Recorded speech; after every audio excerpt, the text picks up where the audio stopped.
Hello everyone and welcome to my channel essence of coding. और आज हम लोग क्लास 11th के इन्फॉर्मेटिक्स प्रैक्टिसेस का चैप्टर 1 कंप्लीट करने जा रहे हैं। जी हाँ, आपने एकदम सही सुना है। आज हम लोग ये वाला चैप्टर कंप्लीट करने वाले हैं। इसको बेसिकली 3 पार्ट्स में डिवाइड करा था, part 1 and 2 I have already discussed with you. तो आज पार्ट 3 जो है उसमें हम लोग टाइप्स ऑफ सॉफ्टवेयर को डिस्कस करेंगे। और यूनिट वाइज अगर देखा जाए तो हम लोगों ने पहले पार्ट में जो पहला जो टॉपिक था ये कवर कर लिया था, दूसरा फिर हमने कंप्यूटर मेमोरी कवर कर लिया था। एंड आज हम लोग ये जो हाईलाइटेड टॉपिक है जिसमें हम लोग ये समझेंगे कि सबसे पहली चीज तो सॉफ्टवेयर्स होते क्या हैं, उनके पर्पस क्या है, उनके टाइप्स क्या है। इस पर्टिकुलर टॉपिक से रिलेटेड आपसे कई सारे क्वेश्चंस पूछे जा सकते हैं कि जैसे पहली बात तो सॉफ्टवेयर क्या होते हैं, ये मैंने आपको पहले ही बताया था। सॉफ्टवेयर्स क्या होते हैं, वो सारे जो भी सेट ऑफ प्रोग्राम्स होते हैं जो कि कंप्यूटर के अंदर होते हैं और जिनके कोई जनरली कुछ ना कुछ एक टास्क होते हैं जिनके थ्रू जो कि हम लोग परफॉर्म कर रहे होते हैं। फिर ब्रॉडली देखा जाए तो इनकी कई सारी कैटेगरीज होती हैं, तो आपसे कई बार उन कैटेगरीज के बारे में पूछा जा सकता है।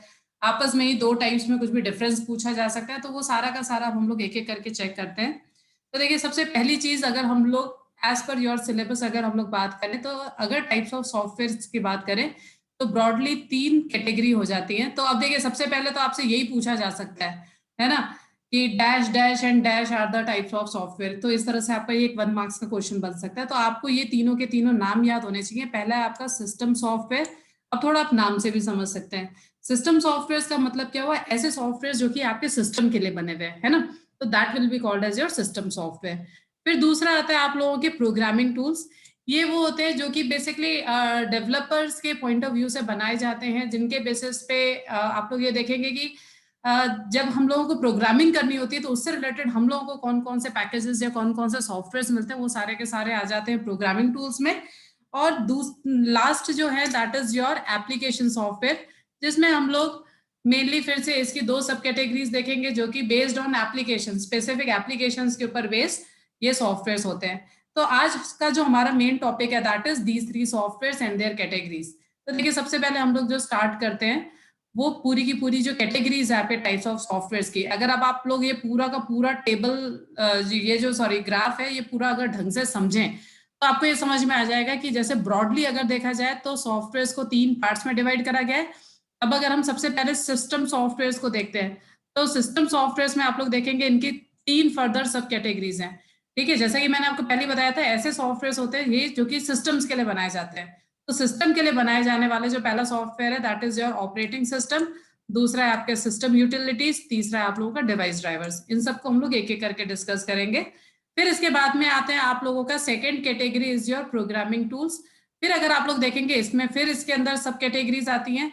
प्रोग्रामिंग टूल्स के बेसिस पे अगर देखा जाए तो सबसे पहले तो आपकी कुछ प्रोग्रामिंग लैंग्वेज होती हैं, कुछ ट्रांसलेटर्स होते हैं। एक और नाम याद रख लीजिएगा, लैंग्वेज ट्रांसलेटर्स बोल सकते हैं आप इनको, या फिर आप इनको लैंग्वेज प्रोसेसर्स भी कह सकते हैं। और प्रोग्राम डेवलपमेंट टूल्स भी होते हैं। फिर लैंग्वेज ट्रांसलेटर की खुद की 3 सब कैटेगरी होती है, असेंबलर, कंपाइलर एंड इंटरप्रेटर। ये 3 तरह के लैंग्वेज ट्रांसलेटर्स होते हैं, जिनमें कि कई बार आपसे डिफरेंस पूछा जा सकता है या फिर आपसे पूछा जा सकता है name any one language translator. और फिर एप्लीकेशन सॉफ्टवेयर के अंदर अगर देखा जाए तो इसके अंदर आप लोगों की 2 ही कैटेगरी आती है, पहला है जनरल पर्पस और दूसरा है कस्टमाइज्ड एप्लीकेशन सॉफ्टवेयर। तो आज का हमारा यही सारा टॉपिक है। We are going to see each and everything one by one. तो ठीक है, सबसे पहले हम लोग स्टार्ट करते हैं ऑपरेटिंग सिस्टम के लिए कि ऑपरेटिंग सिस्टम क्या होते हैं। बहुत ही इंपॉर्टेंट सॉफ्टवेयर है, और देखा जाए तो आपका जो भी कंप्यूटर आप यूज में ले रहे हैं या जो भी आप डिवाइस यूज में ले रहे हैं उनमें हर जगह आपको ये ऑपरेटिंग सिस्टम मिलेगा। तो अगर हम इसकी डेफिनेशन बोले तो हम सबसे पहली चीज क्या बोलते हैं, यहाँ पे एक वर्ड देखिए, इंटरफेस है। इंटरफेस है बिटवीन यूजर एंड हार्डवेयर, यानी यूजर और हार्डवेयर के बीच में जो हम लोग सॉफ्टवेयर यूज में लेते हैं that is what called as operating system. देखिए, आप डायरेक्ट किसी मशीन को कोई कमांड नहीं दे सकते। अगर आपको मशीन को कोई कमांड देनी है, मशीन की डिवाइसेस को कुछ कमांड देनी है, तो आपको एक सॉफ्टवेयर की जरूरत पड़ती है जो कि आपके और मशीन के बीच में हो। ठीक है, तो वो जो सॉफ्टवेयर होता है दैट इज ऑपरेटिंग सिस्टम। अगर आप प्रिंटर को प्रिंट की भी कमांड दे रहे हैं तो वो भी क्या होगा, पहले आपके जो भी एप्लीकेशन थी वहां से जाएगा ऑपरेटिंग सिस्टम के पास में, ऑपरेटिंग सिस्टम फिर वो भेजेगा वो इन्फॉर्मेशन को प्रिंटर के पास में। तो अल्टीमेटली अगर आपको अपने पूरे सिस्टम में किसी भी डिवाइस को अगर ऑपरेट करना होता है तो आपको ऑपरेटिंग सिस्टम की जरूरत पड़ती है। हर डिवाइस में ऑपरेटिंग सिस्टम सबसे पहला सॉफ्टवेयर होता है जो कि इंस्टॉल होता है, उसके बाद में हम बाकी जितने भी तरह के सॉफ्टवेयर होते हैं वो हम लोग डालते जाते हैं। Fine, that is again as per our requirements. तो देखिए जनरली अगर हम लोग बात करें तो यहाँ पे कुछ कॉमनली यूज्ड एग्जांपल्स हैं, आपको ये नाम पता होने चाहिए एटलीस्ट, क्योंकि आप कोई भी डिवाइस यूज में ले रहे हैं। तो देखिए यहाँ पे सबसे पहले दे रखा है विंडोज ऑपरेटिंग सिस्टम है, विंडोज के बाद में लाइनेक्स है, देन मैकिन्टोश है, देन उबंटू है, फेडोरा है, एंड्रॉइड। ये मैक्सिमम आप लोग अपने मोबाइल के अंदर यूज में लेते हैं। आजकल हम लोग बोलते हैं ना एंड्रॉइड वाला फोन है, तो Android, what is Android, but it is nothing but the operating system. तो आपको पता होना चाहिए कि that it is operating system. iOS है, तो ये सारे के सारे आप लोगों के ऑपरेटिंग सिस्टम्स के नाम है। इसके बाद में जो नेक्स्ट आता है दैट इज सिस्टम यूटिलिटीज। अब फिर वही वाली बात है, आप थोड़ा नाम से भी अगर इसका मतलब समझेंगे तो आपको ये समझ में आएगा कि ये कुछ ऐसे सॉफ्टवेयर हैं जो कि सिस्टम के लिए बनाए जाते हैं, सिस्टम की यूटिलिटीज से रिलेटेड, मतलब कई बार सिस्टम की परफॉर्मेंस को एनहांस करने के लिए ये बनाए जाते हैं। ठीक है, यहाँ पे दे भी रखा है, देखिए एक दो वर्ड्स दे रखे हैं, एक तो maintenance and configuration of your computer system, मतलब कंप्यूटर सिस्टम को मेंटेन करने के लिए टाइम टू टाइम या फिर उसके कॉन्फ़िगरेशन को बनाने के लिए ये सॉफ्टवेयर यूज में लिए जाते हैं। This is system utilities. और कुछ एग्जाम्पल दिए, आप एग्जाम्पल से इसको और अच्छे से समझ सकते हैं। जैसे सबसे पहला ही है आपका एंटीवायरस। तो ये क्या करता रहेगा, अगर मान लीजिए एंटीवायरस है आपके सिस्टम में तो ये रेगुलरली चेक करता जाएगा वायरस को। पहली बात तो ये वायरस आने नहीं देता, और अगर मान लीजिए बाई मिस्टेक आपके सिस्टम में वायरस आ भी गया तो ये उसको रिमूव कर देगा। फिर डिस्क क्लीनर टूल्स होते हैं जो कि क्या करते हैं, टेम्परेरी फाइल्स या अनवांटेड फाइल्स को रिमूव करने का काम करते हैं। डिस्क कंप्रेशन होते हैं, ये क्या करते हैं, आपके जो डिस्क में जो फाइल्स हैं उनकी साइज को छोटा करने का काम करते हैं। जैसे आपने सुन भी रखा होगा विनजिप है या विनरार है, इन सब के थ्रू हम लोग क्या करते हैं, अपने जो डिस्क की जो फाइल्स की जो साइज है उसको हम लोग कॉम्पैक्ट कर रहे होते हैं। फिर इसके बाद में आता है आप लोगों का डिवाइस ड्राइवर्स। अब ये देखिए, इसको थोड़ा सा ढंग से समझिएगा, ज्यादा आप लोगों को इसके लिए है नहीं, लेकिन फिर भी आपको पता होना चाहिए कि देखिए कुछ डिवाइसेस जो होती हैं वो तो कॉमन होती हैं। ठीक है, जैसे मान लीजिए माउस है, कीबोर्ड है, ये सब कॉमन डिवाइसेस हैं। तो इनके जो ड्राइवर्स होते हैं वो ऑपरेटिंग सिस्टम के साथ में प्री इंस्टॉल्ड आ रहे होते हैं। लेकिन कुछ ऐसे डिवाइसेस होते हैं जो कि हम लोग, जिनके डिवाइस ड्राइवर पहले से इंस्टॉल नहीं आते। मान लीजिए कोई कंपनी अभी नहीं आई है, मैन्युफैक्चरिंग यूनिट, उसने कोई नई डिवाइसेस, मान लीजिए प्रिंटर नए बनाने शुरू करे। अब जो नए प्रिंटर बनाने शुरू करे उसकी इंफॉर्मेशन अभी से जो ऑपरेटिंग सिस्टम है उसमें तो है ही नहीं। या हम अब यूं तो इतने सारे प्रिंटर्स है, तो सारे प्रिंटर्स की हम लोग इन्फॉर्मेशन ऑपरेटिंग सिस्टम को नहीं देने वाले, नहीं तो अल्टीमेटली जो आपका ऑपरेटिंग सिस्टम है वो अपने आप में बहुत हेवी हो जाएगा, है ना।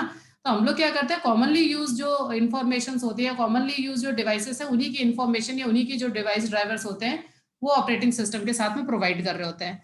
तो डिवाइस ड्राइवर क्या होते हैं, ये वो ड्राइवर्स है या वो प्रोग्राम्स है जो कि आपकी डिवाइसेस के साथ में आते हैं।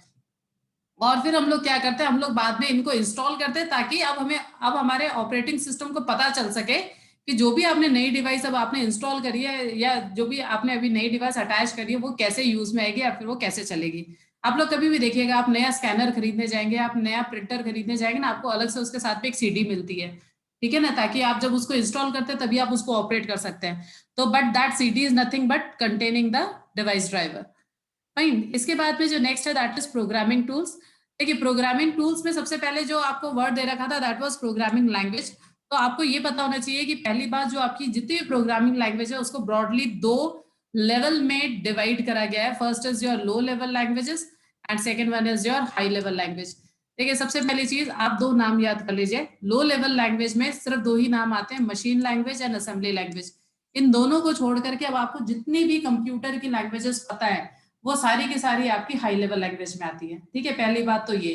दूसरी बात, लो लेवल लैंग्वेज जो होती हैं वो मशीन डिपेंडेंट होती हैं, यानी उनके code machine to machine change भी होते जाएंगे। यानी इसका मतलब क्या हुआ, मान लीजिए अगर मैंने मेरे कंप्यूटर के हिसाब से कोई प्रोग्राम बनाया है and I am using low level language, तो वो दूसरे कंप्यूटर पे जाकर के उसका जो कोड होगा वो अलग होगा, है ना। पहले मुझे उस मशीन का आर्किटेक्चर समझना पड़ेगा, उसके कंपोनेंट समझने पड़ेंगे, फिर मैं उसके अकॉर्डिंग वहां पे पूरा का पूरा वहां का जो भी सॉफ्टवेयर जो भी प्रोग्राम है वो बना सकती हूँ।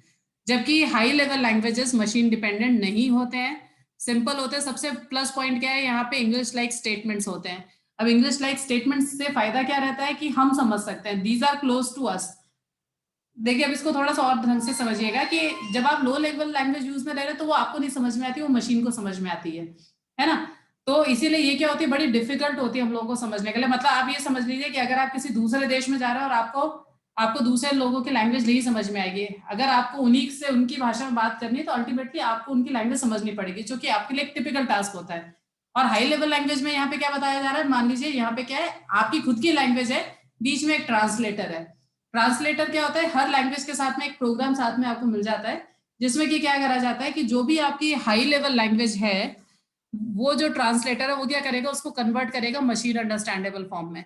फिर मशीन को जैसे समझ में आ गया, मशीन ने उसको एग्जीक्यूट करा, उसका जो भी आउटपुट था वो आपको दिया, वो वापस से कन्वर्ट हो जाएगा यूजर अंडरस्टैंडेबल फॉर्म में या यूजर अंडरस्टैंडेबल लैंग्वेज में। That is your high level language. ठीक है, बहुत ईजी होती है लिखने के लिए, और हम लोग मैक्सिमम टाइम इन्हीं में ही काम कर रहे होते हैं। इवन जो आप लोग पाइथन आगे यूज में लेंगे, it is again your example of high level language. As I said, आप खाली ये दो नाम छोड़ दीजिए, मशीन लैंग्वेज और असेंबली लैंग्वेज, तो इनको छोड़ के जितनी भी लैंग्वेज है सारी आपकी हाई लेवल लैंग्वेज ही कहलाएंगी। फाइन। अब इसके बाद में अगला जो आता है आपका प्रोग्रामिंग डेवलपमेंट टूल्स। जब आप प्रोग्राम्स बनाते हैं या जब आप सॉफ्टवेयर बनाते हैं तो आपको उसके लिए अलग से टूल मिलते हैं, हम उसको बोलते हैं इंटीग्रेटेड डेवलपमेंट एनवायरनमेंट। अब आप लोग जब आने वाले टाइम में जब आप पाइथन यूज में लेंगे तो आपको वहां पे एक आईडीएलई मिल जाएगा। ये देखिए यहाँ पे लिख भी रखा है एग्जाम्पल में, पाइथन आईडीएलई। इसका मतलब क्या, integrated development and learning environment. यानी ये क्या है, अगर आप इस नाम को ही समझेंगे तो यहाँ पे क्या समझाया गया कि एक ऐसा एनवायरनमेंट है जहाँ पे आपको पूरा का पूरे जो भी फीचर्स चाहिए होते हैं ना आपको डेवलपमेंट से रिलेटेड, कि जैसे मेरे को मान लीजिए मेरे को टेक्स्ट एडिटर चाहिए जहाँ पे मैं टाइप कर सकूँ, या फिर मेरे को अगर मेरे प्रोग्राम में एरर आ रही है तो मैं उसको डीबग कर सकूँ, तो उससे रिलेटेड जितने भी टूल्स चाहिए वो सारे के सारे होने चाहिए। फिर अगर मान लीजिए जब मैंने मेरा प्रोग्राम बना दिया, एरर फ्री है, मेरे को उसको ट्रांसलेट करना है तो उससे रिलेटेड मेरे को टूल चाहिए, मुझे उसको एग्जीक्यूट करना है तो उससे रिलेटेड टूल चाहिए, कंपोनेंट चाहिए। तो बेसिकली आईडीएलई आईडीई जो होते हैं, ये आपको सारे के सारे ऑप्शन एक साथ एक ही जगह पे दे रहे हैं। ऐसा नहीं है कि आप लिखने के लिए कहीं कोई और सॉफ्टवेयर यूज में ले रहे हैं, डीबग करने के लिए कोई और सॉफ्टवेयर यूज में ले रहे हैं, रन करने के लिए कोई और सॉफ्टवेयर यूज में ले रहे हैं, नहीं। मतलब आप ये समझ लियो ऑल इन वन, पूरा का पूरा आपको एक कलेक्शन मिल जाता है जिसके बेसिस पे आप लोग यहाँ पे काम करते हैं। ठीक है, फिर यहाँ पे जो एग्जाम्पल है, जैसे पहला तो है आप लोगों का पाइथन आईडीएलई, दूसरा नेटबिन्स, एक्लिप्स, एटम्स एंड लेजरस। तो ये सारे के सारे नाम है जो कि आप लोगों को पता होने चाहिए, सारे के सारे एग्जाम्पल्स हैं। इसके बाद में जो नेक्स्ट आता है that is your application software. Application software में आपके दो ही तरह के सॉफ्टवेयर हैं। First is your general purpose, जैसे कि आप लोग यहाँ पे देख भी सकते हैं, और दूसरा आता है आप लोगों का कस्टमाइज्ड सॉफ्टवेयर। फाइन। तो जनरल पर्पस थोड़ा सा आप नाम से भी समझ सकते हैं। जनरल पर्पस का मतलब ये क्या हुआ, जो कि कॉमन रिक्वायरमेंट के बेसिस पे होता है, कि जैसे मान लीजिए ओवरऑल अगर आप देखेंगे कि एक कॉमन रिक्वायरमेंट है ऑफिस के पीपल्स की, कि उन लोगों को क्या चाहिए होता है, उन लोगों को डॉक्यूमेंटेशन का काम है, या फिर जो सेल्स वाले लोग होते हैं उनको प्रेजेंटेशन दिखाने होते हैं, तो उनसे रिलेटेड कई बार जो सॉफ्टवेयर बनते हैं वो जनरल पर्पस होते हैं, जो कि जनरल रिक्वायरमेंट के बेसिस पे होते हैं। ये क्या होता है, इनमें जो डेवलपर्स होते हैं पहले ये सॉफ्टवेयर बना देते हैं और फिर वो लोग डिस्ट्रीब्यूट करते हैं। उसमें आप लोगों से कोई स्पेशली आपके अकॉर्डिंग डिजाइनिंग नहीं करी जाती है। तो इसका जो एग्जांपल है that is your Calc, Adobe Photoshop, GIMP, Mozilla, web browsers, iTunes and even MS office का जो पूरा का पूरा पैकेज है, it is the example of general purpose software. इसमें क्या है, आपको ऑलरेडी बना बनाया सॉफ्टवेयर मिल रहा है जिसमें आप कुछ भी चेंजेस नहीं कर सकते। और जो नेक्स्ट सॉफ्टवेयर है that is your customized application software. अब ये वो वाले सॉफ्टवेयर हैं, जैसे कि मैंने आपको बताया था, ये पूरे के पूरे टेलर मेड सॉफ्टवेयर कहलाते हैं। ये देखिए यहाँ पे लिख भी रखा है, this is tailor made application software. ठीक है, ये वो सॉफ्टवेयर होते हैं जिनमें क्या होता है कि आप लोग अपने हिसाब से बताते हैं कि आपको किस तरह का सॉफ्टवेयर चाहिए, पूरी की पूरी जो आपकी रिक्वायरमेंट होगी उसके हिसाब से सॉफ्टवेयर बनाया जाएगा। लेकिन नो डाउट इसमें आप लोगों को आपके मतलब जो भी डेवलपर्स होंगे वो आपको बताएंगे कि आपको कितने पैसे देने, उस हिसाब से आप यहाँ पे पैसे देंगे, फिर आपकी रिक्वायरमेंट के हिसाब से वो पूरा का पूरा सॉफ्टवेयर होगा। होल एंड सोल वो देखा जाए तो वो आपके ही कंपनी की प्रॉपर्टी माना जाएगा। और इसमें जैसे कुछ एग्जांपल्स भी दे रखे हैं, जैसे मान लीजिए जितने भी लोग वेबसाइट्स बनवाते हैं वो क्या करते हैं, वो डेवलपर्स हायर करते हैं और उनको पैसे देते हैं और वो बताते हैं कि भाई हमें हमारी वेबसाइट में क्या क्या चाहिए। उनकी खुद की फोटोज होती है, उनका खुद का कंटेंट होता है। ऐसे ही आप ये देख लीजिए स्कूल मैनेजमेंट सॉफ्टवेयर, इसमें क्या होता है कि जितने भी स्कूल वाले होते हैं उनके खुद के सॉफ्टवेयर होते हैं, जिसमें वो अपना खुद का क्राइटेरिया बताते हैं कि भाई हमें हमारे यहाँ पे इस तरह से मार्क्स कैलकुलेशंस होते हैं, इस तरह से ग्रेड्स कैलकुलेशंस होते हैं। तो इसके बेसिस पे पूरा का पूरा सॉफ्टवेयर जो डेवलपर टीम होती है वो बनाती है। And then next example is accounting software. तो जितनी भी जैसे मान लीजिए फैक्ट्रीज हैं, इंडस्ट्रीज हैं या बड़ी बड़ी ऑर्गेनाइजेशंस होती है, उनको अपने पूरे के पूरे एम्प्लॉय की डिटेल्स रखनी होती है, उनका रिकॉर्ड रखना होता है, और फिर वो किस बेसिस पे अकाउंटिंग कर रहे हैं। तो इसके लिए वो लोग क्या करते हैं, वो वापस से कोई ना कोई प्रोग्रामर्स को हायर कर रहे होते हैं, और जिनको वो लोग बताते हैं कि उनको पूरी की पूरी अपनी रिक्वायरमेंट दे देते हैं, और फिर उसके बेसिस पे काम होता है। और इसी पर्टिकुलर टॉपिक के साथ में आपका ये जो चैप्टर है ये कंप्लीट हो गया है। जिन भी स्टूडेंट्स ने अभी तक नहीं पढ़ा है, तो आप पहले पूरा का पूरा फर्स्ट चैप्टर कंप्लीट कर लीजिएगा, पुराने वीडियोस भी देख लीजिएगा, ताकि आप लोगों को कोई प्रॉब्लम नहीं हो। Thank you so much for watching this video and I will see you next time.